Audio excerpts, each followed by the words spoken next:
people that had joined the church from these different groups, they were bringing in their culture and their religious understanding of God, man, sin, etc. into the church.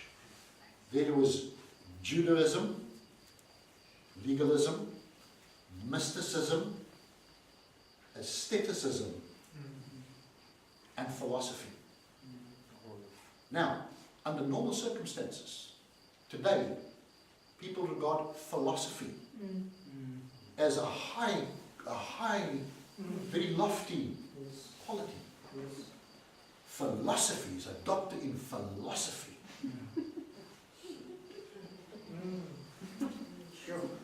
These are all good things. All good things. But what was coming into the church were good things from the culture of the people. There were positive things, like meats and drinks, special festival days, feast days, new moons. These are good things, positive things. All realized that the one thing that was happening was that people were beginning to add into the mix their own ideas, their own culture, to enhance this experience. And he writes them a letter, and he reminds them about Christ. He says to them, this man, Christ, is the image of the invisible God. He is the beginning of all creation. Through him, by him, for him, all things in heaven and earth that was created was created. He was the very agency of the whole creation, of the mountains, the oceans, the rivers, the trees, the sea. He's the source. He is the one who created all things. In this person, Jesus Christ, probably between 5 and 6 foot high, dwelt all the fullness of the Godhead bodily. In him were all the treasures of the wisdom and the knowledge of God, lived in him in his bodily form.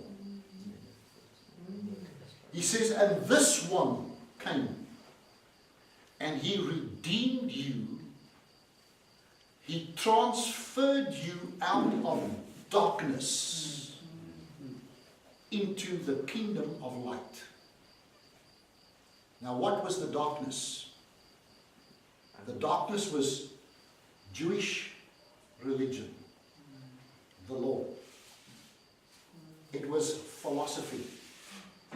It was belief in the power that principalities, powers, rulers, all these elements have. He says he came, and with one act, he took upon himself all the consequences ad infinitum, from the beginning of mankind to the end of mankind. He took upon himself all the blame, all the consequences, all the judgment due to man because of man's disobedience, man's fall, all of the sins of mankind, and in his own body he absorbed the full consequences of the judgment of God and all its implications, and exhausted the wrath of God over all of mankind's iniquity, sin, weakness, failure, mistakes. He absorbed it and exhausted it in his own body on the cross, nailing to the cross every ordinance, every judgment, every accusation, every warrant, everything that was against you. He nailed it to his own body on the cross and took it out of the way. He also came And he triumphed over every spirit, every principality, every power, every ruler of darkness, all of these things that people feared and somehow had some kind of concern about. He says he took all of their power and publicly brought it to nothing. He stripped them of all hold, authority, claim over mankind once and for all.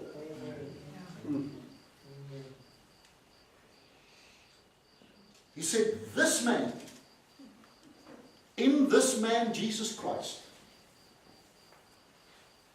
all the fullness of God dwells. God dwells in him. If you have him, you have all of God. You know what I'm saying? Yes. In him you have the fullness. You see, what was beginning to happen is people were saying, well, maybe we can add this and do this, because, you see, it's important what you believe. A little leaven leavens the whole lump. Yeah. There's a town in America, I wish I knew what the name was. The city hall is built in such a way. There's a dividing line in the middle of the town. If a raindrop falls, if the wind blows a raindrop and it falls on this side of the town hall roof, it will run all the way into the Pacific Ocean. If by some chance wind the raindrop falls on that side, it will run all the way to the Atlantic Ocean. Can you see how by just a slight persuasion of words, empty deceit, philosophy, something good, not necessarily something bad, adding to Christ. What you believe influences the way you act. Your persuasion controls your behavior. What you believe determines your ultimate outcome. So what was happening was, Paul saw this danger. You see, he says to them, and we read that, in this man, Jesus of Nazareth, in him, in his physical human form, dwelt the fullness of the Godhead bodily. That this man united heaven and earth, human flesh, and the Spirit of God, joined, intertwined, and became united in this man Jesus Christ. Divinity and humanity became inseparable. The illusion or delusion of separation which man experienced since he became an enemy of God in his mind and hid from God in shame since Adam. The illusion of separation, Jesus in his own person eliminated once and for all. Yeah. He joined heaven and earth together. You see, the moment that raindrop falls on the wrong side of the roof and you begin to believe there's some separation, if you begin to doubt somehow that on the cross of Jesus Christ, he eliminated all, cancelled out once and for all distance between man and God, and man, that in his one act, he cancelled out all difference between